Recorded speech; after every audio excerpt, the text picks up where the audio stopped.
does the US remain committed to the collective defense of Europe and the common security of the West? Very much so, and I don't think that's come under any serious question by President Trump. I mean, remember that this is his negotiating style. He will push the envelope as far as he can to try to pressure the other side to meet his demands as much as possible, and much of the demands come in very exaggerated form. I don't even know if the 5% will be met within 10 years, just the way the 2% was not met by 1/3 of the NATO countries after the 2014 commitment at the Wales Summit.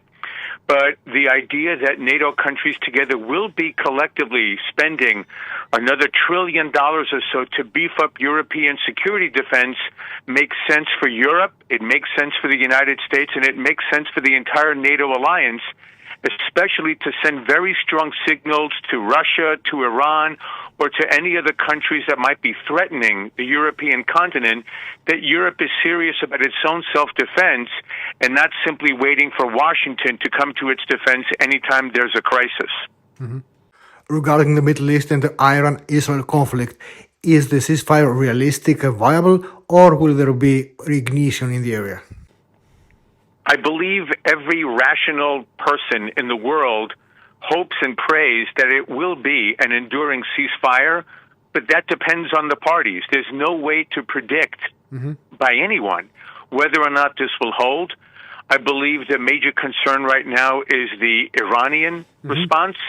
I think that they feel very vulnerable now that they have lost their air defenses, at least in central and western Iran, against the Israeli Defense Force that was able to operate with near impunity in the skies over central and western Iran and over most of the city of Tehran. And obviously the United States, with its advanced stealth bomber technology, was able to penetrate any Iranian air defenses and deliver the payload that it did in Operation Midnight Hammer last weekend.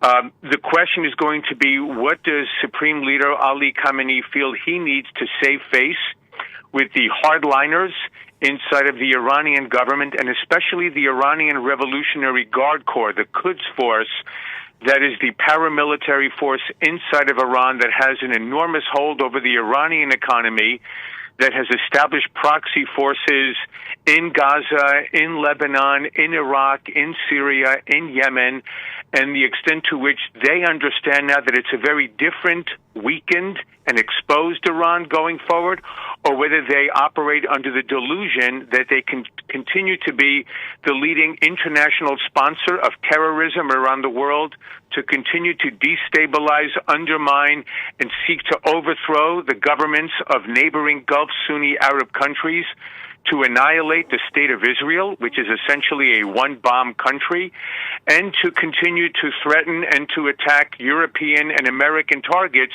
on European and American soil. So the decision is really up to the Iranian leadership, and we hope they have come to their senses after these unfortunate but necessary developments of recent weeks, and that they will begin to act more like a normal neighbor in the Middle East and help bring about broader stability, prosperity, and peace for all the countries and all the peoples of the Middle East. Is this possible without regime change? It seems that Israel's security concerns have not been met, although Israelis are waging war for 2 years now in 5 or 6 fronts, rather successfully. It may be difficult to imagine that there's going to be regime behavior change without regime change. Again, this is a very radical, ideological theocracy in Tehran that has been waging war against its neighbors and against the West for 46 years, ever since they came to power in Iran in 1979.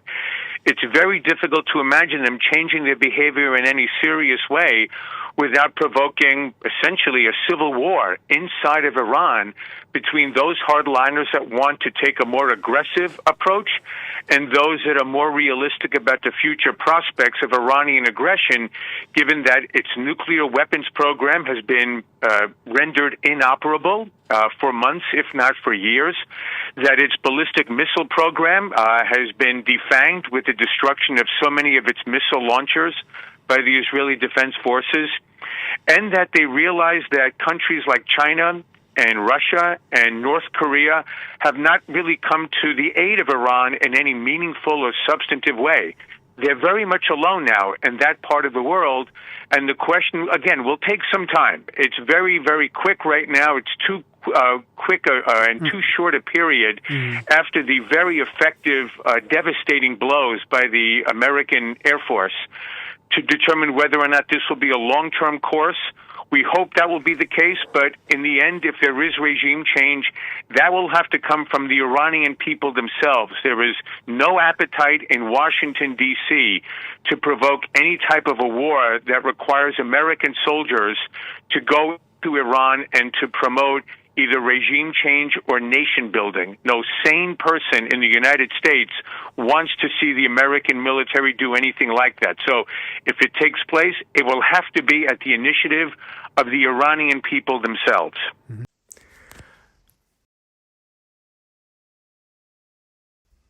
What about the role of Turkey in the region? There's an ongoing concern, I see more and more articles in the American press and the think tanks, that Turkey is not anymore a reliable ally for NATO and the US. The Turkey question remains a very, very difficult and complex one in Washington, D.C.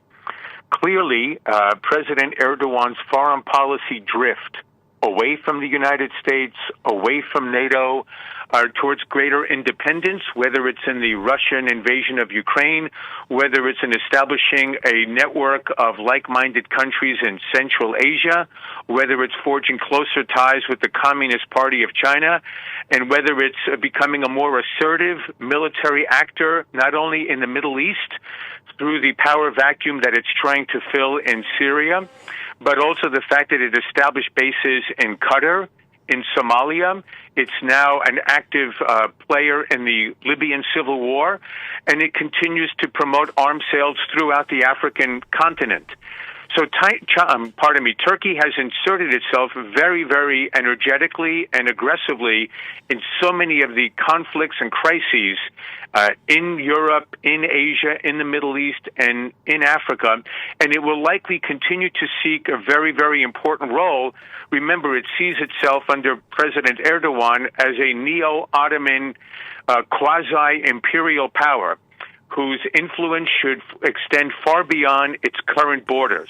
We'll see how this plays out in terms of the desire of the new Syrian government to lessen Turkey's influence in the new government there, to what extent Turkey's rejection of Israel's position in the Middle East will harm its current stature in Washington, where there is a very strong pro-Israel sentiment, and where its continued aggression against countries, obviously, such as Greece and Cyprus, continue to sour the taste in the European Union for Turkey's activities.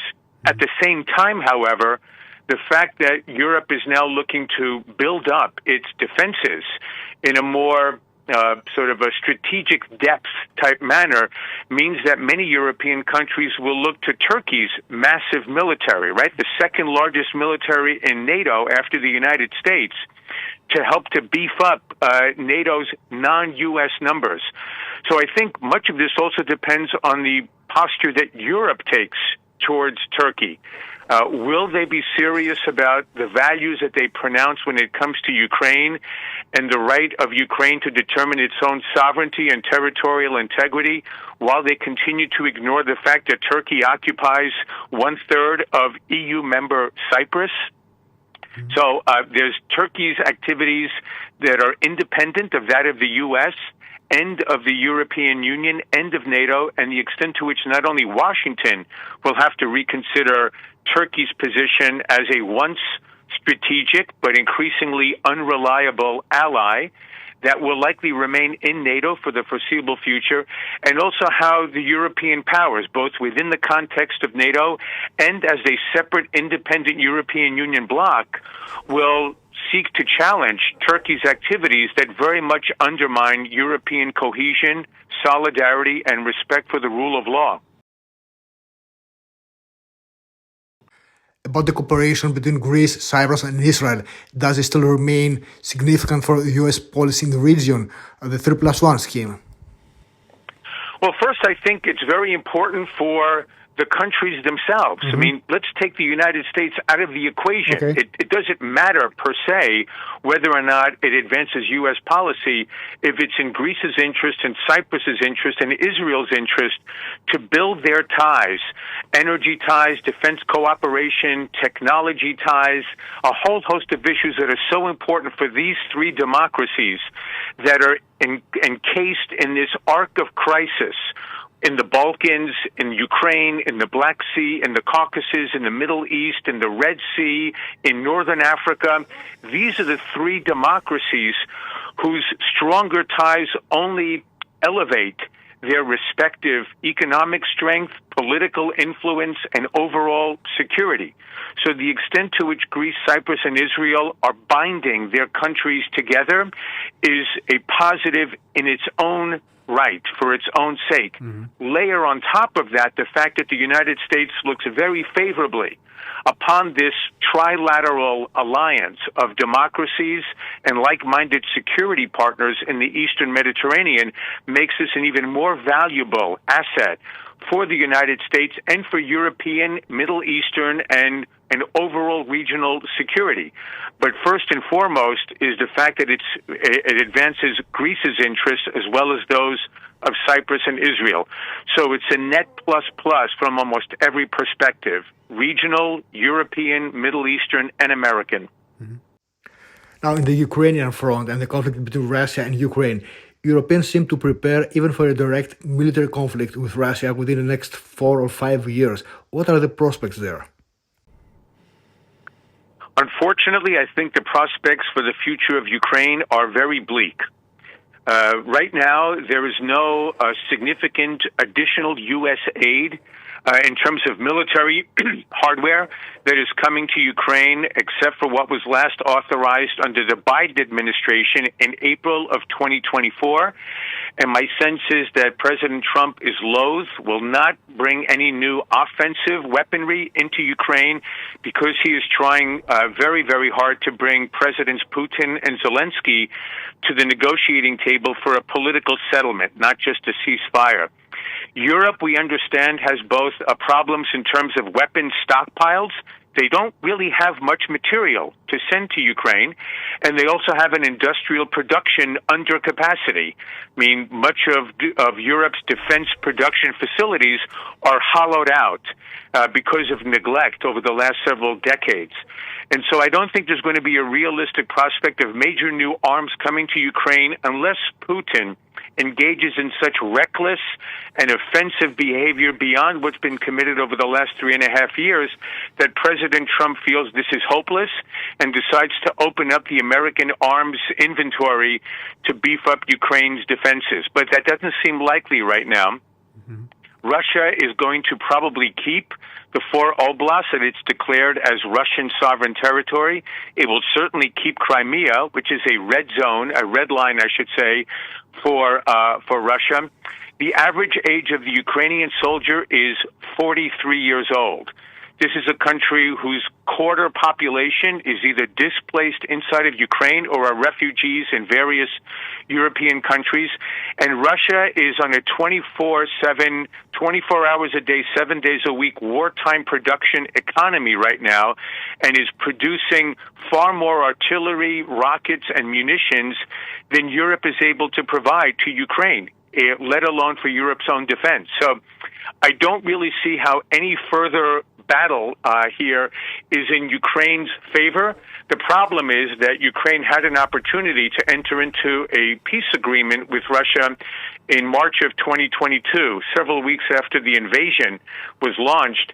And unfortunately, President Zelensky took the advice of UK, United Kingdom Prime Minister Boris Johnson, probably acting at the behest of then President Biden, to continue fighting under the misguided belief that the United States and the NATO alliance would continue to provide arms to Ukraine. And now we see a country that is being gradually destroyed by the overwhelming military might of Russia day after day after day. Is it possible that Russian ambitions go beyond Ukraine, let's say the Baltics or Moldova? I don't see any credible threat from Russia in an overt kinetic military style against a single square centimeter of NATO territory. Vladimir Putin is not a stupid man. He does not want war with NATO, which means war with the United States. Ukraine is not a NATO ally, and so he's been able to operate there with relative military freedom, especially the territories that he currently controls. And if there's any possible move towards Moldova, again, Moldova is not in the NATO alliance, just the way Vladimir Putin was able to move into Georgia in 2008 and the first time in Ukraine in 2014. However, Putin does see the NATO alliance as a hostile enemy on the European continent and will likely continue to try to politically destabilize or undermine countries like Lithuania, Latvia, Estonia, possibly Poland, other countries in Central and Eastern Europe, whether it's through cyber attacks, whether it's through disinformation campaigns, whether it's a whole host of other asymmetrical gray zone tactics to try to keep those political systems and economies off balance. But I do not envision any overt military assault on a single square centimeter of NATO territory, because that would bring about war with the United States, which I think Vladimir Putin is absolutely dedicated to avoiding. What about the elephant in the room, or rather the dragon in the room, China? Well, from a U.S. perspective, the Communist Party of China is the single greatest strategic threat, not only to the security and well-being of the United States, but frankly to the international economic, political, and technological order.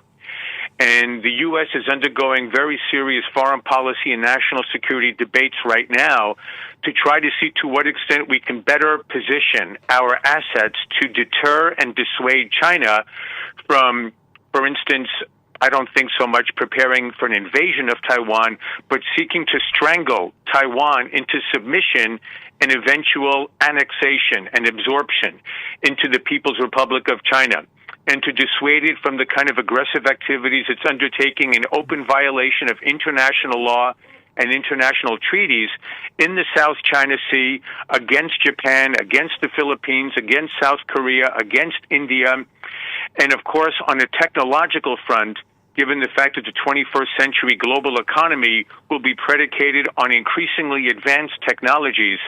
It's very important that the United States work both unilaterally and multilaterally with our European and East Asian democratic allies in the race to prevail in artificial intelligence.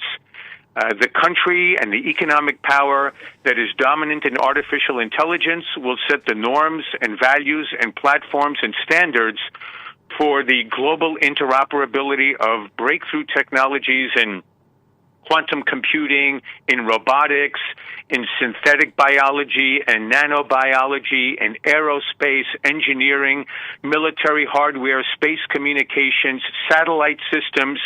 And so it's very important that the United States work as closely as possible with our democratic partners in Europe and in Asia to ensure that we remain the champions of artificial intelligence, technology, and military influence and economic power, and ensure that the People's Republic of China, led unfortunately by a rigidly Leninist ideological communist party, is doomed to its own internal demise. And ultimately, no one is looking for a military conflict with China, which would be utterly catastrophic, but probably the greatest step towards global stability and peace would be an end to the communist regime in China, as we saw with the end of the communist regime in the Soviet Union in 1991. But that doesn't seem to be in the works anytime in the near future. Sir, thank you very, very much for our conversation. Thank you very much.